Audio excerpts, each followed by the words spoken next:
Hola queridos estudiantes de segundo medio. Nos encontramos esta semana para trabajar los conectores textuales y discursivos. ¿Qué entendemos por conector? Todos sabemos que un conector es un signo o una palabra que sirve para relacionar las partes del discurso. Por lo tanto, es un nexo gramatical que une dos o más oraciones y que otorgan al texto una cohesión. Hablamos de conectores textuales y también hablamos de conectores discursivos. Dentro de los conectores textuales tenemos algunos con distintas funciones, como por ejemplo, los que sirven para ordenar discursos, para añadir ideas, para aclarar o explicar, para indicar consecuencias, concluir o terminar, para oponer o contradecir, etc. Estos conectores textuales se utilizan en los distintos tipos de textos, ya relacionando cada uno de ellos con la función correspondiente.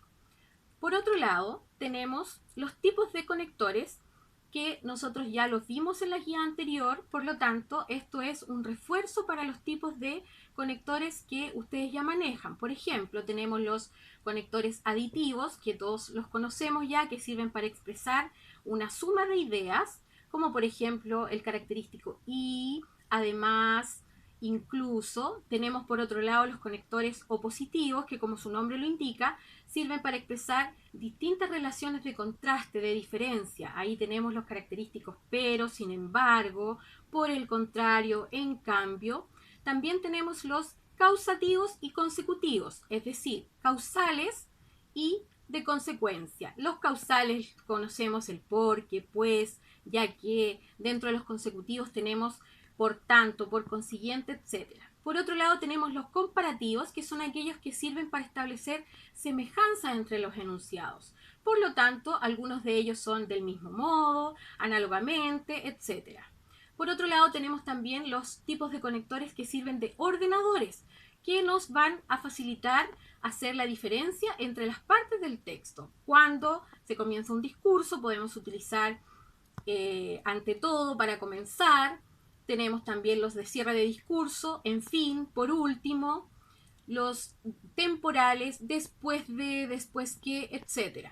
Y por otro lado tenemos los reformulativos, que esos son los que nosotros utilizamos cuando ya estamos terminando algún texto y necesitamos recapitular lo dicho anteriormente. Por lo tanto tenemos es decir, o sea, en resumen, por ejemplo, etc.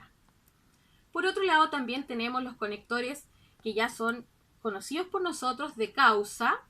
Es evidente que, nadie puede ignorar, es incuestionable, de hecho que, de certeza, explican o dan razón de los enunciados que los anteceden, el porque, el pues, el puesto que, dado que.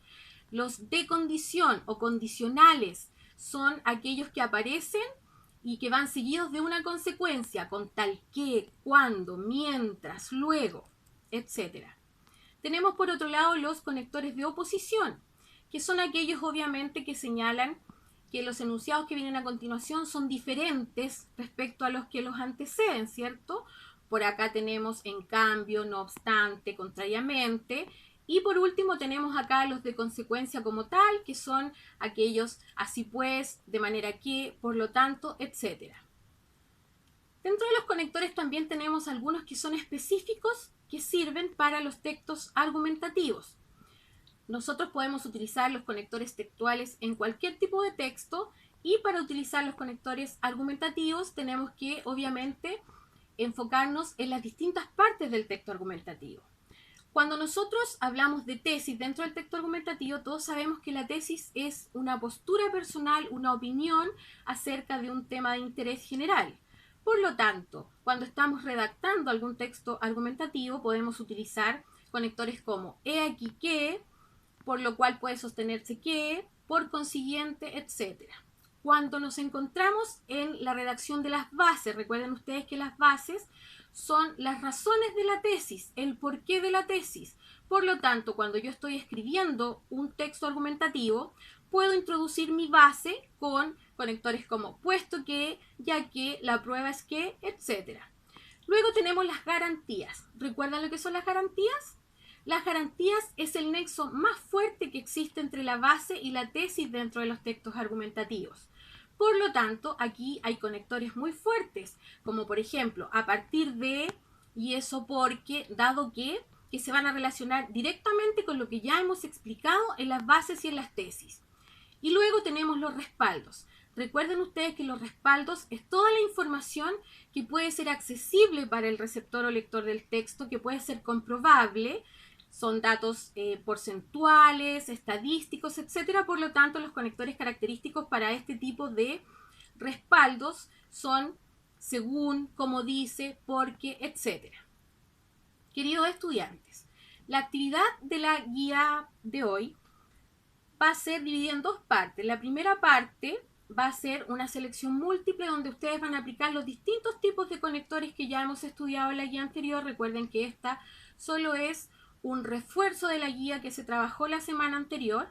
Por lo tanto, es una recapitulación. Van a hacer la primera actividad de selección múltiple de los conectores y la segunda actividad es de redacción de textos.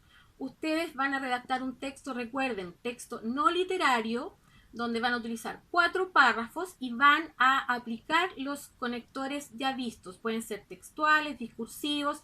Si van a hacer un texto argumentativo, pueden ocupar los conectores que se presentan acá en la PPT. Lo que ustedes quieran. Solo recordarles que esta actividad número 2 de la guía de redacción de textos deben reportarla a sus profesoras de asignatura al correo que está estipulado en la parte superior de la guía para que las profesoras lo puedan revisar. Queridos estudiantes, espero que estén muy bien, sigan cuidándose y un saludo cordial y un abrazo virtual para todos.